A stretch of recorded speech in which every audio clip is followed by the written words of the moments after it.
नमस्कार मित्रांनो, मी Vinod Nikam, competitive examination trainer. Hello sir या यूट्यूब चॅनलवरती आपलं स्वागत करत आहे. मी आज आपल्यासमोर जी State Bank of India circle based officer, म्हणजे इतर बँकेमध्ये जे आपण लोकल बँक ऑफिसर असं म्हणतो, तीच स्टेट बँक ऑफ इंडियामध्ये सर्कल बेस्ड ऑफिसर ही ॲडव्हर्टाइजमेंटबद्दल बोलणार आहे. मित्रांनो, या वॅकन्सीचं वैशिष्ट्य असं आहे की ही जेव्हा वॅकन्सी येते त्या वॅकन्सीमध्ये सगळ्यात महत्त्वाचं असं असतं की तुम्हाला प्रोबेशनरी ऑफिसर, तुम्हाला हा कन्सेप्ट माहितीच आहे की स्टेट बँकमध्ये किंवा IBPSच्या माध्यमातून. पण जेव्हा प्रोबेशनरी ऑफिसरला जेव्हा एक्झामिनेशनमध्ये जेव्हा कॅन्डिडेट्स अप्लाय करतात, ते ऑल ओव्हर इंडियामध्ये कॉम्पिटिशन असते. आणि मग तुम्हाला ज्याप्रमाणे तुमच्या मेरिटमध्ये जे रिटन टेस्टमध्ये प्रिलिम्स, मेन्स, इंटरव्ह्यू ही प्रोसेस असते.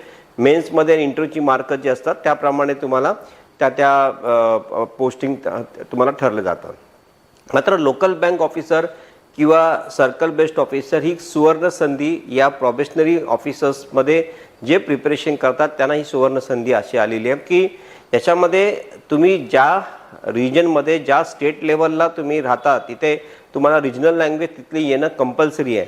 म्हणजे जेव्हा ह्या वॅकन्सी येतात तेव्हा स्टेट लेवलला ज्या वॅकन्सीज म्हणजे डिक्लेअर होतात, समजा आता महाराष्ट्र आहे, तिथे समजा 100 वॅकन्सी असेल तर 100 वॅकन्सीसाठी फक्त महाराष्ट्रातलीच मुलं अप्लाय करून तिथे कॉम्पिटिशन देऊ शकतात. वेरॅज नॉर्थ इंडियाची जी स्ट्रॉंग कॉम्पिटिशन असते ती याच्यामध्ये तुम्हाला मिळत नाही. आणि म्हणून या प्रिपरेशनमध्ये तुम्हाला जास्तीत जास्त स्टुडंट्सपर्यंत पोहोचण्याची, म्हणजे जे विद्यार्थी असतात त्यांना जास्तीत जास्त या एक्झामिनेशन पॅटर्नमध्ये येण्यासाठी तुम्ही उत्सुक असता. आणि मग तुम्हाला बँकेत नोकरी लागण्यासाठी नक्की काय करायचं हे माहिती नसतं. त्यामुळे ही जी ॲडव्हर्टाइजमेंट आहे सर्कल बेस्ड ऑफिसरची, या ॲडव्हर्टाइजमेंटचं तुम्हाला डिटेल्स मी आज इथे सांगणार आहे. मित्रांनो, आपल्याला एक बघायचं आहे की वॅकन्सीज जे येतात त्या वॅकन्सीज दर वर्षातून बघा, जानेवारी सुरुवात झाल्यानंतर एक्झिम बँकच्या वॅकन्सी आल्या, सर्कल बेस्डच्या आल्या, रेल्वे रिक्रुटमेंट बोर्डच्या आल्या. आता येणाऱ्या काळामध्ये तुम्हाला बऱ्याचशा वॅकन्सी बघायला मिळतील. पण एक छोटीशी गोष्ट अशी असते की प्रिपरेशन कुठेतरी आपलं कमी पडतो. याची एक सुरुवात म्हणजे आपल्याला एक डे टू डे आपल्या जे विद्यार्थी कॉम्पिटिटिव्ह एक्झामची तयारी करतात त्यांच्या डे टू डे रुटीनमध्ये हे रोज 1 तास 2 तास या कॉम्पिटिटिव्ह एक्झामची तयारी जर त्याच्यामध्ये आली आणि तुम्ही जर 6 महिने 1 वर्ष कंटिन्यूस प्रिपरेशन कराल तर नक्कीच या परीक्षेमध्ये तुम्हाला 100% यश मिळेल. आता आपण बघूया की ही जी वॅकन्सी आहे ही नक्की आहे कोणत्या पोस्टसाठी आणि क्वालिफिकेशन क्रायटेरियाचं काय आहे. बघा, ही सर्कल बेस्ड ऑफिसर जे आहे ग्रेड 1 स्केलला आहे. याच्यामध्ये तुम्ही बघाल तर याच्यामध्ये बॅकलॉग पण 223चा बाकी आहे, तो भरणार आहेत. आणि ही वॅकन्सी 2050 पोस्टला आलेत आणि 223चा तो बॅकलॉग राहिलेला आहे SC ST OBCचा, ते भरले जातील. आणि म्हणून ही टोटल वॅकन्सी जर बघितला तर तुम्हाला ही 2273 पोस्ट दिसत आहेत. म्हणजे मोठ्या प्रमाणात ही वॅकन्सी आलेली आहे. या वॅकन्सीमध्ये ॲज युजल तुम्हाला बघा की ऑनलाईन रजिस्ट्रेशन 29 जानेवारी लास्ट डेट आहे. 18 फेब्रुवारीपर्यंत तुम्ही फॉर्म भरू शकता. आणि आता डेट ऑफ एक्झामिनेशन जवळपास तुम्हाला 2 महिन्याच्या आसपास, 1.5 ते 2 महिन्यांनी एक्झामिनेशन होईल. आणि म्हणून याचं कंटिन्यूस प्रिपरेशन करणं फार गरजेचं आहे. आता याच्यामध्ये एज लिमिट 21 वर्ष दिलेलं आहे आणि नॉट अबाव, म्हणजे 21 to 30 ही एज लिमिट आहे. आणि याच्यामध्ये तुम्हाला इथे SC ST OBC असेल तर तुम्हाला 3 वर्ष OBCला, 5 वर्ष SC STला आणि इतर जे सर्व्हिसमॅन आहेत ज्यांना गव्हर्नमेंट गाईडलाईन्सप्रमाणे क्रायटेरिया दिलेलंच आहे. यामध्ये सगळ्यात महत्त्वाचं म्हणजे ग्रॅज्युएशन तुम्ही बघा पास क्लास मागितलं कोणत्याही डिसिप्लिनमध्ये.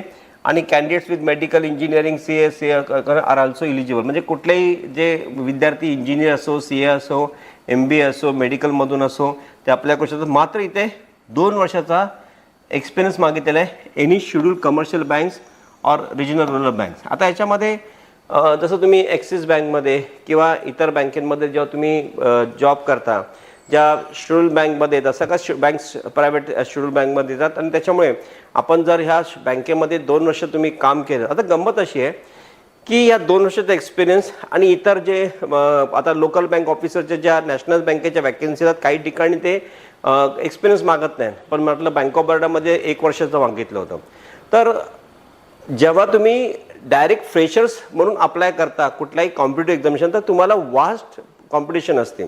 मात्र जेव्हा तुम्ही एखाद्या कुठल्या शेड्यूल बँकमध्ये, जसं तुम्हाला मी म्हटलं ॲक्सिस बँक असेल किंवा ICICI बँक असेल किंवा HDFC बँक असेल किंवा ग्रामीण बँक असेल, इथे एकाच वर्षाचा एक्सपिरियन्स घेतला तर SBI सोडून तुम्ही बाकीच्या परीक्षा देऊ शकता. जर तुम्ही 2 वर्षाचा घेतला तुम्ही SBI देऊ शकता. मात्र इथे फायदा असा असतो की ज्या वेळेला तुम्ही IBPSच्या माध्यमातून किंवा स्टेट बँक ऑफ इंडियाच्या स्केल 1 ऑफिसरच्या प्रोबेशनरी ऑफिसरच्या परीक्षेला बसता, त्याचा जो अभ्यासक्रम असतो ते प्रिलिम्स मेन्स इंटरव्ह्यू असतं. इथे फक्त एकच परीक्षा असते मेन्सची आणि त्याच्यानंतर डिस्क्रिप्टिव्ह टेस्ट असते आणि तिथे प्रिलिम्स मेन डिस्क्रिप्टिव्ह इंटरव्ह्यू हा प्रकार असतोच जेव्हा तुम्ही नॉर्मली प्रोबेशनरी ऑफिसरला बसता. पण तिथे कॉम्पिटिशन खूप मोठी असते. इथे कॉम्पिटिशन कशी असते, जर तुम्ही तिथे 10 मध्ये एक कॅन्डिडेट सिलेक्ट होईल, तिथे तुम्हाला 4 मध्ये 3 मध्ये एक कॅन्डिडेट सिलेक्ट होण्याची शक्यता असते. आणि म्हणून इथे एक तर एक्सपिरियन्स मागितलेलं असतं. कॅन्डिडेट्स फार एक्सपिरियन्स जे असतात ते या परीक्षेची तयारी करत नाहीत. हा एक त्याचा ॲडव्हान्टेज तुम्हाला मिळतो आणि जे तयारी करतात त्यांना 100% या परीक्षेमध्ये यश मिळू शकतं. तर यामध्ये तुम्हाला 2 वर्षाचा एक्सपिरियन्स मागितलेला आहे. तर फीस तुम्हाला तिथे सांगितलेली आहे बघा. जनरल OBC EWSला 750 आणि SC STला नील आहे. आता येऊया मेन पार्ट्सकडे, जे तुम्हाला मगाशी मी सांगत होतो. तुम्ही जर स्टेट बँक ऑफ इंडियाचं प्रोबेशनरी ऑफिसरचं जर तुम्ही ॲडव्हर्टाइजमेंट बघितली आणि त्याचा सिलेबस बघितला आणि याचा बघितला आणि याचा पेपर पॅटर्न बघितला, तुम्हाला ही एकच परीक्षा आहे SBI CBOला सर्कल बेस्ड ऑफिसरला. त्याच्यामध्ये English language, banking knowledge, general awareness based on economics, computer aptitude. म्हणजे तुम्ही बघा ह्याच्यामध्ये तुम्हाला यामध्ये कुठेही म्हणजे मॅथमॅटिक्स आणि रिझनिंग याची जी भीती आहे ती इथे तुम्हाला ठेवण्यासारखी नाही आहे. कारण इथे मोस्टली कसं असतं की हे विषय असल्यामुळे तुम्हाला मॅथ्स आणि रिझनिंग असल्यामुळे बरेचसे विद्यार्थी त्याला कॉम्पिटिशन लागते, टफ असतं. आणि म्हणून हे 4च पेपर आहेत: English language, banking knowledge, general awareness, economic, computer aptitude. आणि ही बघा 30 प्रश्न 30 मार्क, 40 प्रश्न 40 मार्क, इथे 30 प्रश्न 30 मार्क, याला 20 प्रश्न 20 मार्क, म्हणजे टोटल 120 प्रश्न 120 मार्क. आणि सगळ्यांना तुम्हाला टाईम लिमिट दिलं आहे. इंग्लिश लँग्वेज तुम्हाला 30 प्रश्न 30 मिनिटात सोडवायचे आहेत. बँकिंग नॉलेज 40 प्रश्न 40 मिनिटात सोडवायचे आहेत. जनरल अवेअरनेस और इकॉनॉमी 30 प्रश्न 30 मिनिटात सोडवायचे आहेत. आणि कॉम्प्युटर ॲप्टिट्यूड 20 प्रश्न 20 मिनिटात सोडवायचे. म्हणजे पुरेसं टाईम दिलेलं 120 मिनिटं. मला असं वाटतं की जर सगळ्यात सोपी कुठली परीक्षा असेल ती ही परीक्षा असेल, जेणेकरून इथे तुम्हाला मॅथ्स आणि रिझनिंग. कारण बघा ह्याचा अर्थ असा आहे, स्टेट बँक ऑफ इंडियाला या लोकांची लवकरात लवकर गरज आहे. आणि ज्या लोकांनी याचा फॉर्म भरला असेल किंवा आता जे इलिजिबल होतील त्यांना ही गोल्डन अपॉर्च्युनिटी SBI मध्ये जाण्यासाठी, आणि त्यामुळे ही तुम्ही देऊ शकता. त्याच्यानंतर तुम्हाला एक डिस्क्रिप्टिव्ह पार्ट येतं, त्याच्यामध्ये लेटर रायटिंगमध्ये एक प्रश्न 25 मार्काचा असतं आणि एसे रायटिंग ऑन बँकिंग रिलेटेड एक प्रश्न 25 मार्काचा असतं. आणि ही क्वालिफाईंग परीक्षा आहे. याच्यामध्ये बघा 50 मार्क दिलेले आहेत तुम्हाला 2 प्रश्नाला आणि 30 मिनिटाची परीक्षा आहे. म्हणजे इथे सुद्धा पुरेसा टाईम दिलेला आहे. आधीच्या याच्या पार्ट 1 मध्ये सुद्धा पुरेसा टाईम दिलेला आहे. आता तुम्हाला प्रिलिम्समध्ये, मेन्समध्ये, इंटरव्ह्यूजमध्ये जेव्हा तुम्ही प्रोबेशनरी ऑफिसरला बसता तर कोणता विषय म्हणजे क्वांटिटेटिव्ह ॲप्टिट्यूड किंवा रिझनिंग ॲबिलिटी हे खूप टफ लेवलला असतात आणि ह्याचा प्रिपरेशनमध्येच विद्यार्थ्यांना ती मेरिट आणता जमत नाही. आणि इथे तुम्ही बघा म्हणजे याचा अर्थ रिटन टेस्ट होणार, नंतर स्क्रीनिंग होईल, तुमची इंटरव्ह्यू होईल. ओके. आणि लोकल लँग्वेज तुम्हाला आली पाहिजे, हे खूप महत्त्वाचे आहे. अशी महाराष्ट्र असेल तर तुम्हाला मराठी लँग्वेज येणं कंपल्सरी आहे. त्याच्यामुळे इतर स्टेटच्या मुलांची कॉम्पिटिशन, तसं इतर स्टेटमध्ये सुद्धा डॉक्युमेंट व्हेरिफिकेशन.